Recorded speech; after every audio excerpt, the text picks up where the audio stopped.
and welcome everyone. So this is joint work with my co-authors, István, who is my graduate student at Budapest University, and he actually did most of the heavy lifting and programming related to this presentation. And if this conference would not have coincided with Marble, he might have presented it. Myself, so even though I do work for Ethereum, right now I'm wearing my academic hat. So this work was supported by Budapest University. Chris Buckland, who did the state channel implementation, about which I'm going to talk a little bit in more detail later, and Péter Burcsi, also from our department at Budapest University. So why do we need privacy on the blockchain? So this is a privacy-preserving or privacy-enhancing technology that I'm going to present.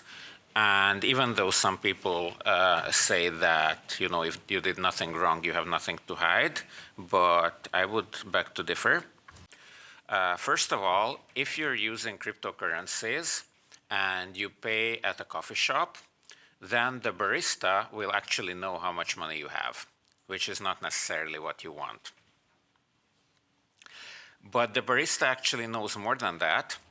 So if you've ever supported this guy, he published a Bitcoin address, and you might have transferred some Bitcoin his way. And at some point, it became a felony to support him, at least in the United States. And moreover, the barista will know. So if you pay at the bar or at the coffee shop, the barista can actually check whether or not you have contributed to this guy. And finally, it also is quite fundamental to the fungibility of the token, that it's untraceable, because if the entire history of the monetary unit with which you're paying, the particular one, is knowable, then suddenly 1 Ether will not equal 1 Ether, because the willingness of people to accept your payment will depend on its history, or might depend on its history. So in this regard, paper money is better because a paper bill is indistinguishable from another paper bill. So we would like to bring about that kind of property of paper bills, that they are indistinguishable from another, and when you're receiving payment, you don't need to worry about what happened to that particular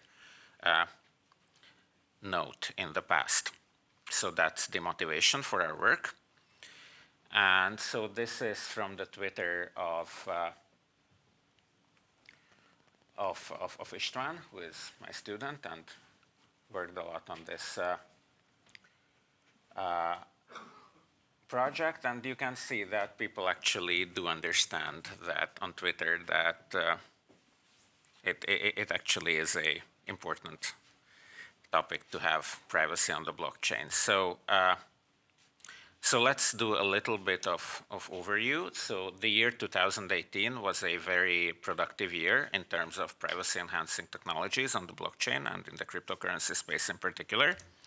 So we have Monero, which have so it's been around for a while, but they have implemented in 2018 bulletproofs, which are a very gas efficient, or in their case, just computationally efficient variety of zero-knowledge proofs, which brought down their transaction size from 18.5 kilobytes to 3 kilobytes, and the transaction cost from 80 cents to about 2 cents, which made Monero far more practical than it was.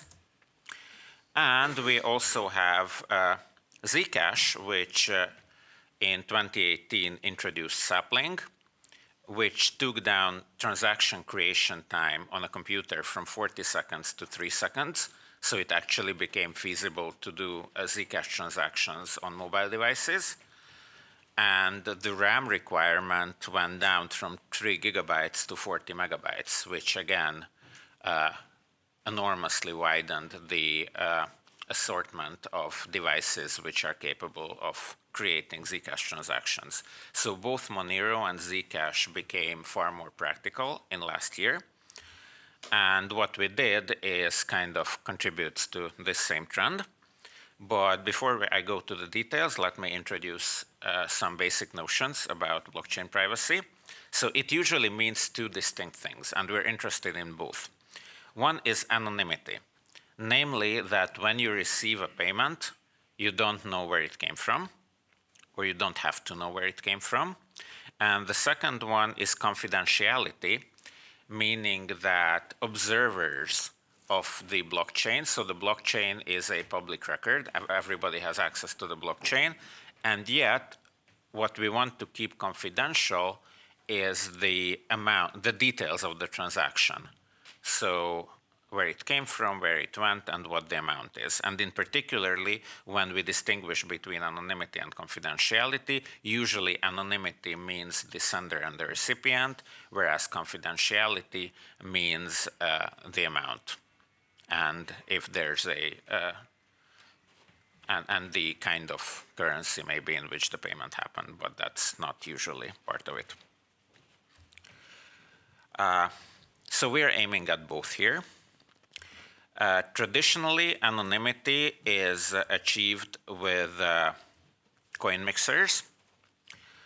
So what coin mixers do is that a bunch of people deposit their tokens into the mixer runs its course, and then everybody who put a coin into the mixer takes a coin out, and then nobody knows who had which coin, and the larger the set of participants in this coin mixing is, the larger your anonymity set is, the so-called anonymity set, so the set of people of whom you might be one. Confidentiality on the Ethereum blockchain is championed by this project called Aztec, which aims at hiding the details of ERC20 or Ether transactions. So with these two technologies together, you can achieve both anonymity and confidentiality. And from now on, I'm going to be concerned with anonymity. And what I present is actually a trustless coin mixing service for Ethereum. So this is not the first one. There are others, but let's see how a coin mixing service works in general. So what it does is there's a number of participants who contribute tokens. They are the senders. And then there's a set of recipients, which might be the same set or might be different. It doesn't really matter. And there's a random permutation between them, like it's not, the two cannot be linked. So what the coin mixer does, it breaks the link between senders and recipients, making the transactions untraceable.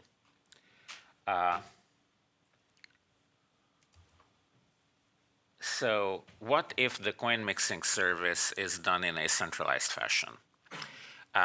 So in that case, you need to trust the service operator because you are in many ways at their mercy. You need to trust them not to reveal the actual match between the senders of recipients. You need to trust them to actually perform, so to do a fair mixing, not to steal your coins, and so on. So what our threat model is, so we would need to maintain a measure of anonymity even if k-2 senders and recipients are compromised. So if there's another honest participant in addition to yourself, then whether you two swapped coins or haven't swapped coins should not be knowable, even if all the other participants collude. Of course, you cannot do better than this, because if you're the only honest participant, then everybody else who colludes against you knows everything anyway. So this is a fairly ambitious security objective.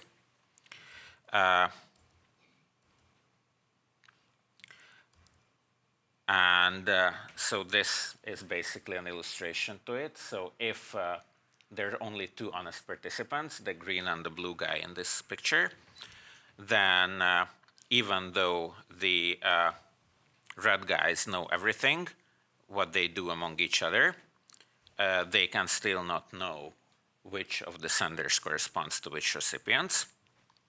Theft prevention, meaning that nobody should be able to take out more than they have put into the mixer.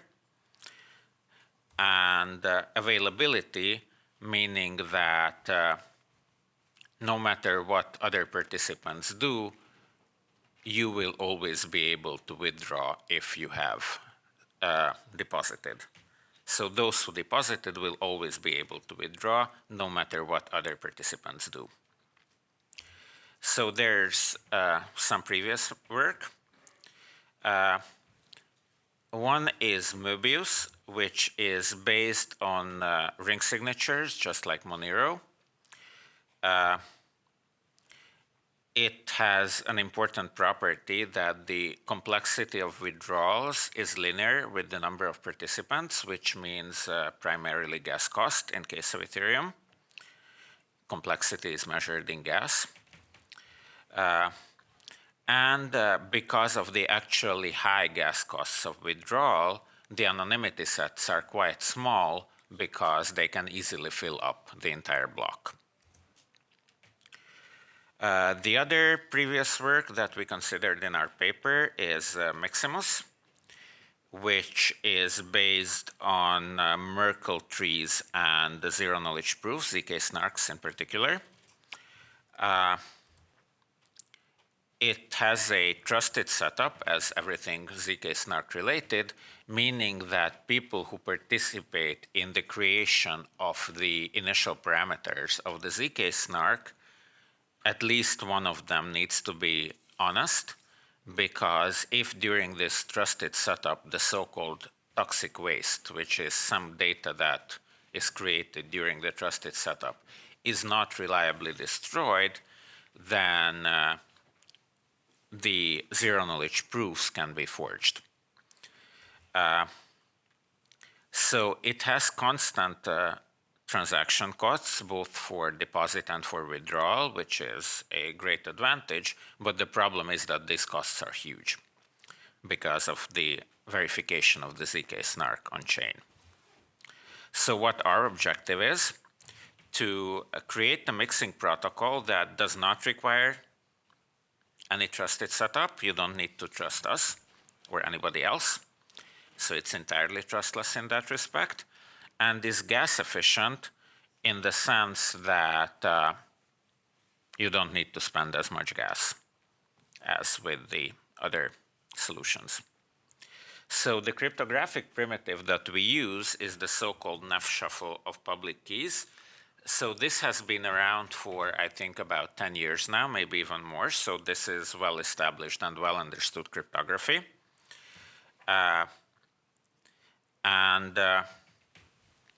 So what you do is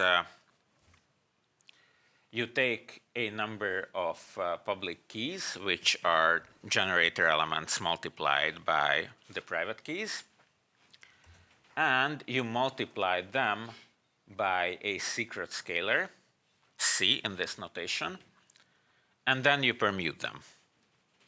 So this is a Neff shuffle. So you start with one set of public keys, you end up with another set of public keys, but because you also publish the generator element multiplied by the same constant, anybody who knew the private keys of the previous set will also be able to find their own public key in the shuffle. Namely, they take the generator element, which is up there in the top right corner, and multiply it by their own private key, and that will be their new public key, and then they can check whether their own public key is in the shuffled set actually. And you can actually provide a zero-knowledge proof that shows that you have actually included all the keys and in general done the shuffle correctly. Or if you don't, there's another thing that can be zero-knowledge proved, namely that your key was not included in a shuffle, which is a much shorter zero-knowledge proof. So you can do this both interactively and non-interactively. And the only cryptographic assumption on which this whole thing rests is the decisional Diffie-Hellman assumption. Everything else is unconditionally secure. But the problem is that verifying the entire proof on chain is quite expensive. So the current implementation is a interactive version where if everything goes right, then you don't prove anything, and you only prove fraud in case it happened. And in that case, what you can do is you can simply find out which of the participants did an incorrect shuffle, and you can take their coin. So what you do is you first commit to the shuffle. So the guy who wants to participate in this protocol deposits their coin, submits their public key, does the shuffle, submits the generator of the shuffle, and then all the participants, or all the other participants who are watching this, they are going to check that, okay, their public key is there, so everything is fine, or there's something bad going on, so there's a A6 corresponding to no known private key in the beginning, and poor participant number 4 cannot find their own public key among the shuffled keys. So in that case, he can simply submit a cheap zero-knowledge proof that proves that this shuffle was done incorrectly. We punish whoever submitted that particular shuffle, and we disregard it, we discard it. So basically, we exclude and punish dishonest participants. And we can do the whole thing on a state channel off-chain, which is even cheaper than that. And this is due to Chris Buckler, who has implemented this using the counterfactual framework, which means that the withdrawal is spending the state channel's funds to the recipient address, and the shuffling happens off-chain inside the state channel. So here's a bit of comparison with the other work that we have done. So as you can see, MixEth currently is a bit pricey to deploy, but that only needs to be done once, and we haven't yet optimized it to the extent that all the other have been optimized, so this might improve in the future. Although with the state channel implementation, you can see that even the deployment costs are very competitive with other solutions. Deposit, again, is, well, it's kind of within the same order of magnitude as the others, and in particularly much better than Maximus. But with the state channel, again, this is cheaper than any other solution. Now, the shuffle, there's no shuffle step in any of the other protocols. So if we do the shuffle on-chain, then it has some extra gas cost, as you can see, which depends on the number of participants. So there's a shuffle upload cost, which is linear with the size of the shuffle, and there's a challenge cost in case the shuffle was incorrect, which is constant. But that only occurs if there was some fraud. So actually, it's just a deterrence. It doesn't happen. It's not supposed to happen. And there's the withdrawal cost, which again is constant and is much lower than in all the other solutions. So we have actually managed to build something really gas efficient. And as I said, this was built just quickly for the sake of a timely publication. This has not been like carefully optimized for actual use. So there's a lot of room for improvement. Yes? N is the number of players in your contract? N is the number of players currently in the anonymity set. So the way this works is that, okay, so with the state channel, the current implementation has rounds. But with the Ethereum contract, actually there are no rounds, so at any point people can come and deposit coins. And those who have deposited, they can shuffle if they want. It's not even mandatory.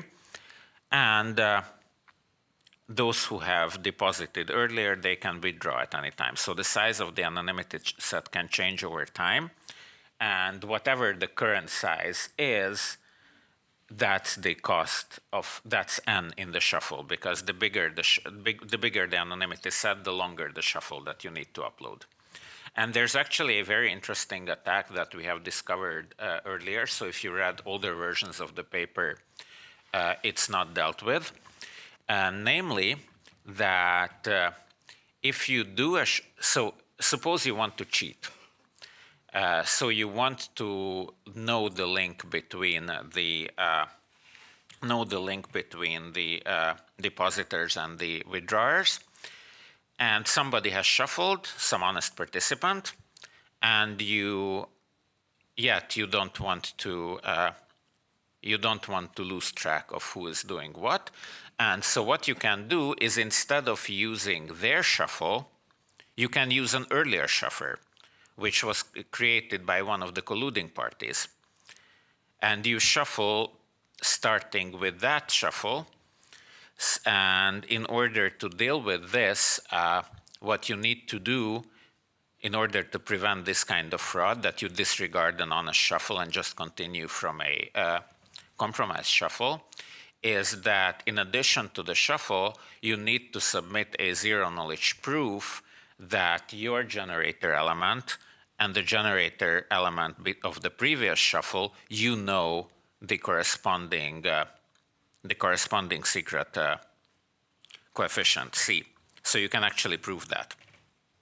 It's a very simple zero-knowledge proof of knowledge, but it's not included in these estimates. So this table comes from an earlier paper, and because of that, the shuffle upload is actually a little bit more expensive, but it's more expensive by a constant. So the linear costs remain the same.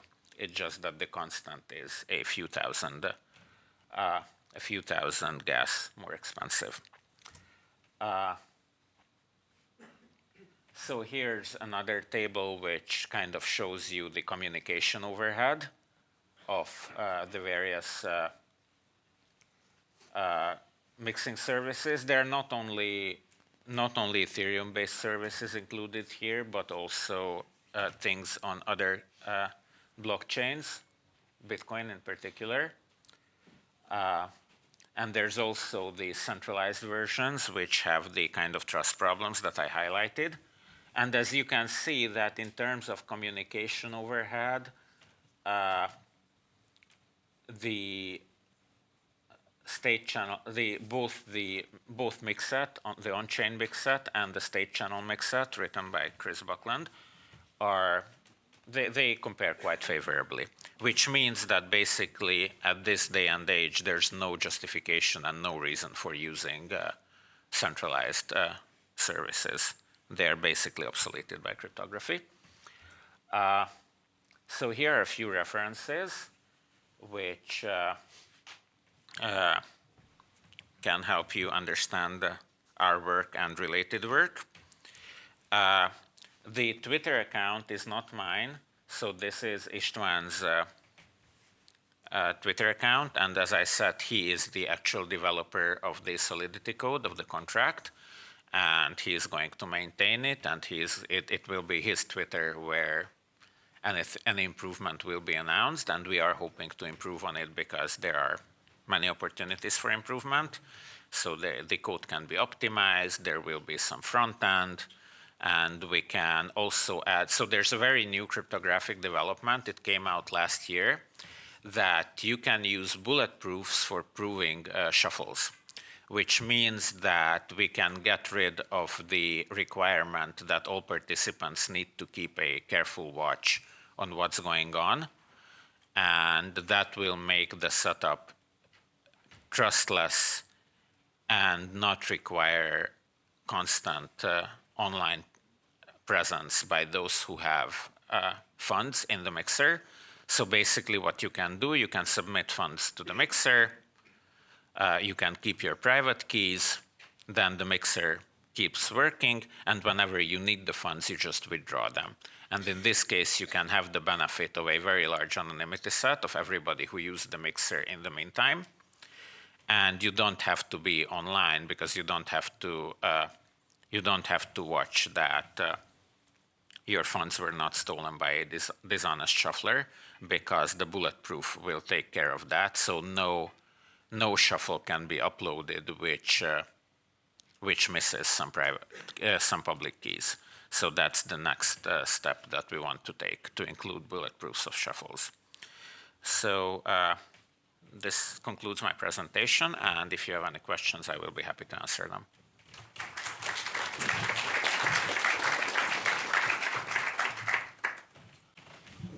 Yes? In this later improvement to the protocol that you just mentioned, is it not true? Thank you. Is it not true that with this improvement, you're going to have to pay more to the contract? Because the contract will do the job of checking how good the shuffle is, which is a cost that you'll pay every time, differently to your current solution where you only pay if someone is dishonest. Yes, that is true. But uploading a shuffle, remember, it's optional. You don't have to shuffle. It's enough if some participants shuffle. Moreover, you can do any chain of shuffles off-chain and only upload the final version together with the proof. So how to do it gas efficiently? It requires some considerations, but in general, you're right. Because of the proof, you do need to upload the bulletproof, but the whole point of bulletproof is that it's cheap.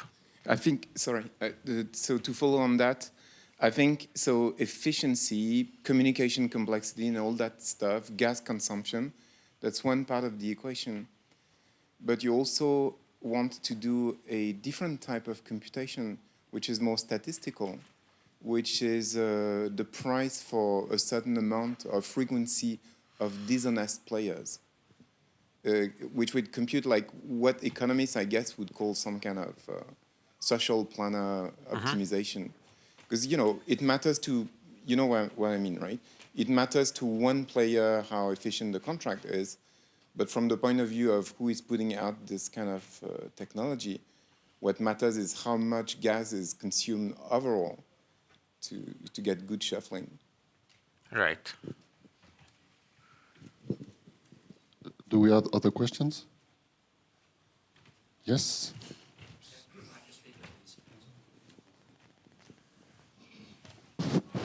Is it conceivable eventually to see this as a mandatory sort of protocol over Ethereum, just like Monero, where you're basically forced to you know, to have a private transactions, and not as an optional? So mandated throughout Ethereum, I would say no, because I mean, it's still costly. However, we are in talks with all the major Ethereum wallet developers, so be it the mobile wallet developed by Liggy, supported by Ethereum Foundation, or be it MyCrypto, which is done by Taylor Monahan and her team. And there's also the MetaMask team, which is another very popular solution for safekeeping coins and Ether, ERC20 coins and Ether. And we're in talks with all of them that mixing might be a built-in option, that you can just check a checkbox, and it might even be checked by default, and you can transact anonymously.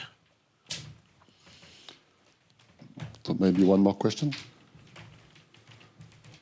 So I have a question. So in Zcash, you have the notion of shielded transactions. And so this means you don't need a mixing service for doing that. You are on your own, and from a public transaction, you make a shielded transaction. And here, so it's a different way of having anonymity. So how do you compare the two approaches with your introduction, with the distinction between anonymity and confidentiality? Mm-hmm. So the way Zcash works is that you can submit regular transactions, which are just like Bitcoin transactions and are completely traceable and viewable. And you can shield your transactions, in which case all the details of the transaction are zero-knowledge proof that they are correct, but they're hidden. And in that case, the cost of transaction is many orders of magnitude higher. And your anonymity set is all the other shielded transactions. So mixers and this kind of approach, even though they are superficially very different, if you look at them from a privacy point of view, they are quite similar in that you need to decide whether or not you need anonymity. And at that point, you need to pay a price if you need anonymity, and you have a limited anonymity set if you do get it. Of course, since you are dealing with all the shielded transactions at that time, the capacity for the anonymity set in Zcash-like solutions is much higher, because in MixEth and similar solutions that I've seen on the Ethereum blockchain, what you have is limited by the block size, because you cannot submit a shuffle that consumes more gas than the block gas limit. So that kind of limits the size of the anonymity set. But even with our current implementation, it's a few hundred. So there are shuffles which are which have a few hundred participants. Well, between 100 and 200 participants, which will still fit into the block. And you can organize the smart contract in such a way that depositors or withdrawers eventually actually all contribute to the submission of these shuffles. So you don't necessarily need to put the entire gas cost of the shuffle on the shoulders of the shuffler. So it can be spread around, just in case in the Zcash it is spread around all the participants. But of course, in Zcash there's no limit on the size of the anonymity set, but there's still a limited anonymity set that does not include all the participants all the users of the currency, only those who have currently who have currently shielded transactions on the blockchain that are yet to be withdrawn.